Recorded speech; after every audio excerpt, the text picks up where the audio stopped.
Yeah, and I think the challenges of telling a story that would, excite our longtime fans and people that are brand new, I kind of simplified in my own brain to say, well, we're all storytellers and we've all been around. And if you're telling somebody about last Saturday night, but they don't really know you, they don't need to know your whole life experience. How are you telling that story? That becomes what's important. Why are you telling that story? What happened in that moment that's so important? It's like saying, why did George drop us into the fourth episode when he had this much bigger saga? But he chose to start us there, and he knew that you would get it if we started there, because that's an adventure. And that moment, those characters, that you relate to them in that moment, whether you know their whole history or not. So a good story can live on its own, even though it's part of an expansive history, as our own story is every day. And I'm sure everyone has friends that are good storytellers and not. Some of them go on, and you don't know what their story's about, but it's the fun of telling the tale, and sometimes that's enough. So I think of all those things, and it's not just about Star Wars. You know, Luke was relatable to me, and I had an older brother that I thought, oh, it's like he's like a Han Solo. I see that dynamic there.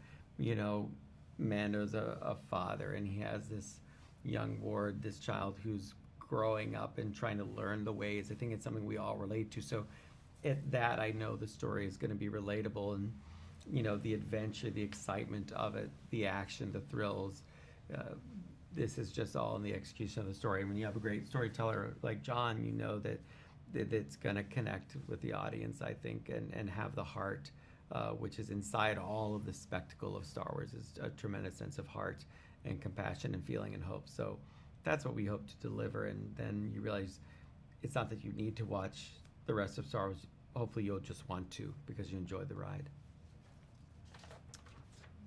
Um, can you talk about the parent-child relationship between Mando and Grogu and why it continues to be so popular with audiences? I think the parent-child relationship between the Mandalorian and Grogu evolved organically. I don't know that we set out to we didn't foresee where it was going to land. We just knew that we were presenting ourselves with an opportunity at the beginning of a TV series that would have a lot of potential to explore.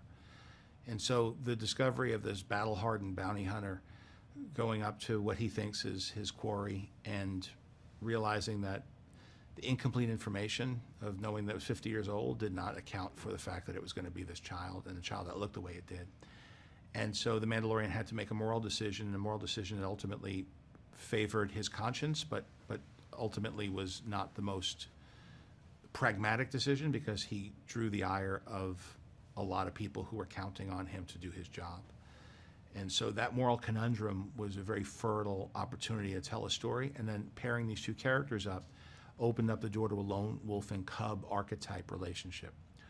From there, we spent many years telling the story, and it has evolved into the adoption of the child and him becoming an apprentice Mandalorian, and also his force abilities developing through studying under Luke Skywalker and also continuing his training alone. The adoption of the child also presents a progression in character for Din Djarin. This is not the character we met in the first season. One of the most flawed characters in Star Wars has evolved to be one of the most positive father figures in Star Wars. And so I like that story. I like that if you are dedicated to something, you work hard, you could change over time, especially I think the influence of the child, making his heart grow. And Star Wars has always been about spiritual growth and always been about, you look at the whole Anakin saga and you see the ups and downs and how you are a result of your choices, and how it's not always easy to make the right choice, but that there is a benefit to acting in an honorable way, and that the Force aligns with that. And George always told a story that was emotionally responsible and spiritually responsible. And so in a small way, on a ground level, we try to emulate that. And it's exemplified through the relationship between the father and the child.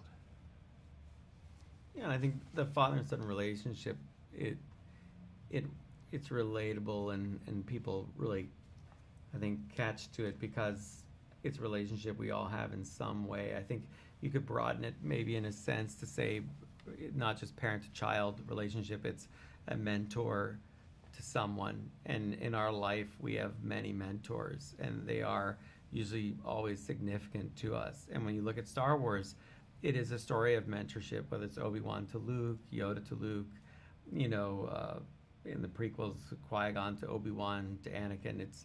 It's a story that we all want to watch that learning, because we, I think, yearn for that in our life, and these become significant figures. It's something when you leave home and you're away from your parents the first time, you probably meet another mentor. It's a teacher, maybe it's a coach, who knows. But I think that grants an accessibility and a familiarity to the rest of the Star Wars saga that leaves a mark, and is something that we look for in our storytelling.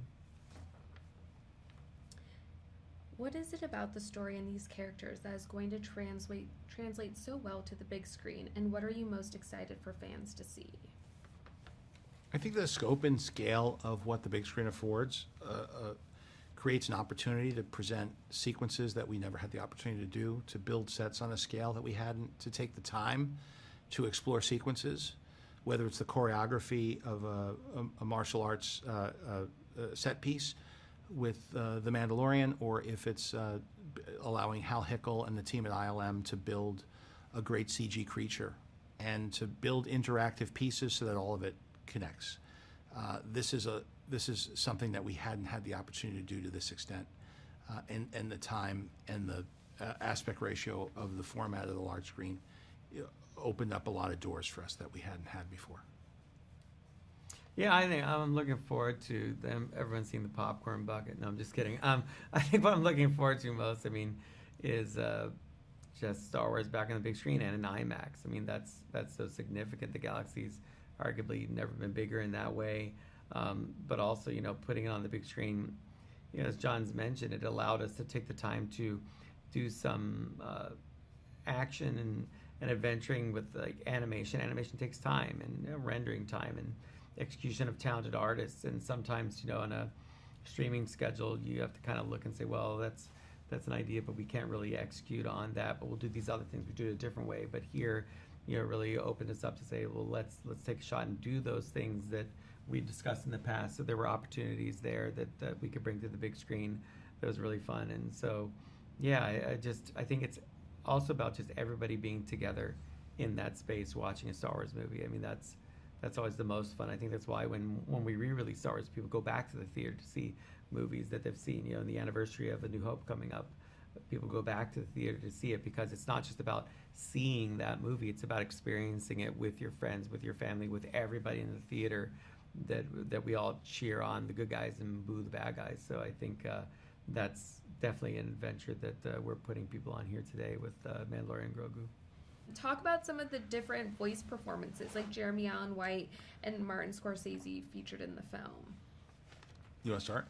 Yeah, coming from animation, I just love voice performance. I think it's such a great art form, great form of acting, and it's not something everybody can do. And so I thought, Jeremy finding a voice for Rada the Hutt, how do you do that? But it's such a critical ingredient, because it has to deliver on the relatability and the compassion and humanize this creature in a way that could be very difficult. But I think it's one of the things that you connect with the most. The voice of a Hutt, we largely only know from Jabba. That, like, most of the audience, if they even know what a Hutt is, that's the experience. And it's such a specific sound to add to that, and not just add to it, not even speaking Huttese, the native language of a Hutt in Star Wars.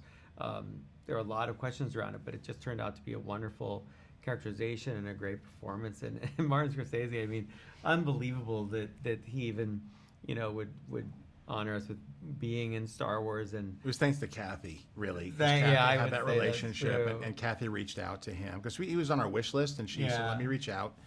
And she calls me. She says, "Yeah." He said, "Yeah." Like it was nothing. And this guy's, as much as George Lucas is an idol of mine, Martin Scorsese really for my taste in that particular type of cinema, and on top of it, not just what he created, but how he educates about cinema, preserves cinema.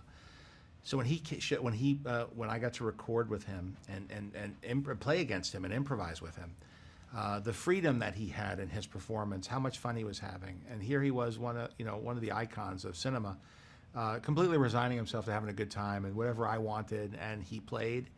And we went back and forth, and what's nice about animation is you could take all of those dailies and bring it into the editing room and create a radio play, an audio track of the scene, rewriting the scene based on what he did, and then we had video reference. So we gave all of that to Hal Hickel and the animators from ILM, and the animators that worked on the project, not just ILM, and they were inspired by the video reference, and even though it wasn't motion capture, they really adhered to the performance quite well. We had 4 arms moving around, cooking the food. That was had to fit in with the voice performance too. And it's some of my favorite stuff in the film. So these 2 characters really, I think, elevated the story and the emotional underpinning of the movie as well. Awesome. Okay, great. Great. That was Great. great. Thank you guys so much. Thank you.